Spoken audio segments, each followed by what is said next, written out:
દોસ્તો, મારી ગુચ્ચુની મોજ ચેનલમાં આપનું સ્વાગત છે। આજના વિડીયોમાં આપણે વાત કરવા જઈ રહ્યા છે આજે રાકેશભાઈનો મૂડ આટલો ઉદાસ કેમ થઈ ગયો। શિલ્પા ભાભી જોડે એમને કઈ વસ્તુ માંગી અને એમને ના આપી। શિલ્પા ભાભીનો તો હતો બર્થડે, આજે તો એમને પાર્ટી કરવાની હતી અને રાત્રે હોટલમાં બહાર જમવા જવાનું હતું, તો એ આખો પ્રોગ્રામ કઈ રીતે કેન્સલ થઈ ગયો દોસ્તો।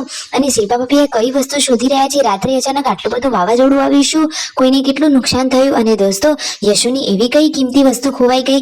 આજે તો જુઓ, દિવ્યાંશના બાબા આવ્યા હતા, તો શું તેમને આજે જવાનું છે, કાજલબેની બા આજે સાસરીએ જવાના છે કે નહીં, એ બધી જ માહિતી મળશે તમને આપણા આ વિડીયોમાં। મારી ચેનલ ઉપર નવા હોય તો ચેનલને ફટાફટ લાઈક શેર અને સબસ્ક્રાઇબ કરી દો। Full video in Thakor family blog channel દોસ્તો, ફૂલ વિડીયોની લિંક ડિસ્ક્રિપ્શનમાં મૂકેલી છે, ત્યાં જઈ તમે આખો વિડીયો વોચ કરી શકો છો। હવે ટૂંકી ટચુકડી લાઈવ લેટેસ્ટ ટ્રેન્ડિંગ માહિતી મેળવવા માટે કરી દો મારી ચેનલને ફટાફટ સબસ્ક્રાઇબ। તો ચાલો દોસ્તો, વધારે રાહ ન જોતા આપણે વિડીયોની શરૂઆત કરી દઈએ છીએ। તમે વિડીયોમાં લાઈવ જુઓ કે તેમના પપ્પાને તો આજે હોસ્પિટલે જવાનું હતું આંખને બતાવવા માટે, તો ડોક્ટરે એમને શું કહ્યું, કોઈ વધારે તકલીફ કહી કે સામાન્ય? તો દોસ્તો, ડોક્ટરે ચેકઅપ કરી લીધું છે અને એમને કહ્યું છે કે કોઈ વધારે ઈજા નથી, રતાશ છે એ ધીમે ધીમે દૂર થઈ જશે। શિલ્પા ભાભી તો આજે રોટલા બનાવી રહ્યા છે, ઘરે આવી રહ્યા છે મહેમાનોને જમાડીને ઘરના લોકો હવે જમવા બેસી ગયા। કાજલબેની બા, તેમના પપ્પા, સંજયભાઈ, શિલ્પા ભાભી બધા જ લોકો સાથે હળી મળીને જમવા માટે બેસી ગયા છે। મહેમાનો આવ્યા હતા તો જુઓ, થોડુંક નાસ્તા જેવું પણ લાવ્યા હતા, ખમણ પણ હતું ને શ્રીખંડ પણ હતું। આજે તો દિવ્યાંશના બાબા આવ્યા હતા, તો જુઓ, દિવ્યાંશને મળ્યા તો દિવ્યાંશ પણ ખુશ થઈ ગયો। અને છેલ્લે જુઓ, તે દિવ્યાંશને કેટલા બધા વહાલ કરી રહ્યા છે ને આજે તો શિલ્પા ભાભી આ કઈ વસ્તુની શોધખોળમાં લાગી ગયા છે કે તેમને આઈસ્ક્રીમ પણ ના ખાધી।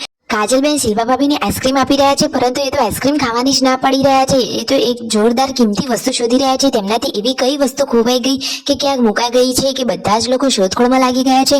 તો દોસ્તો, તેમની લાડકી દીકરી યશુને જે નાના બાળકો ગલ્લામાં પૈસા ભેગા કરે છે, એવા 2 ગુલ્લક એમના તો ખોવાઈ જ ગયા છે અને એ 2 ગુલ્લક કમ્પ્લીટ પૈસાથી ભરેલા હતા।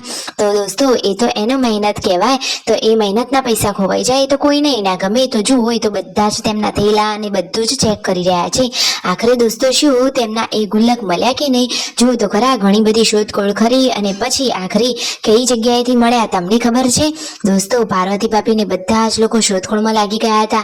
શિલ્પા ભાભી તો ગભરાઈ ગયા હતા કે અરે, મેં એવા તો ક્યાં મૂકી દીધા, શું હમણાં ઘરની સાફ સફાઈ કરી હતી તો શું એ ભંગારમાં તો ડબ્બા નથી જતા રહ્યા ને? અને પછી ફાઇનલી તેમના આ ટંકમાંથી ફાઇનલી 2 ગુલ્લક મળી ગયા, ત્યારે બધાને શાંતિ થઈ। બધા જ લોકો શોધખોળમાં હતા અને જ્યારે ગુલ્લક મળ્યા ત્યારે જ બધાને શાંતિ થઈ। જો શિલ્પા ભાભી પણ ત્યારે જ ખુશ થયા, એમને તો ત્યારે જ હાશ થઈ, ફાઇનલી ગુલ્લક મળી ગયા એટલે બસ। જો પરિવારમાં બધા લોકો અહીંયા હળી મળીને રહે છે તો કોઈ પણ મુશ્કેલી આવે તો સામનો કરવામાં પણ સરળતા રહે છે અને ખુશીઓ પણ બધાથી વાટીને રહે છે। અને આજે તો મિતાંશને લઈને રાકેશભાઈ ગયા છે ખેતરમાં। અરે વાવ, ક્યુટ કાનોડાની સ્માઈલ તો જુઓ, એ તો રાકેશભાઈની સાથે કેવું મસ્તી કરી રહ્યો છે। કાકાનો એ તો એકદમ લાડકો છે।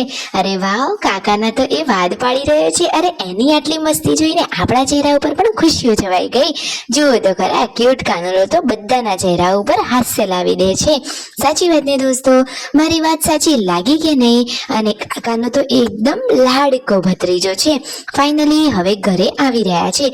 આજે તો હતો શિલ્પા ભાભીનો બર્થડે, તો પહેલા હોટલમાં જવાનું હતું કારણ કે તેમના મમ્મી પપ્પા અને શિલ્પા ભાભી આજે ઘરમાં 3 જણનો બર્થડે હતો।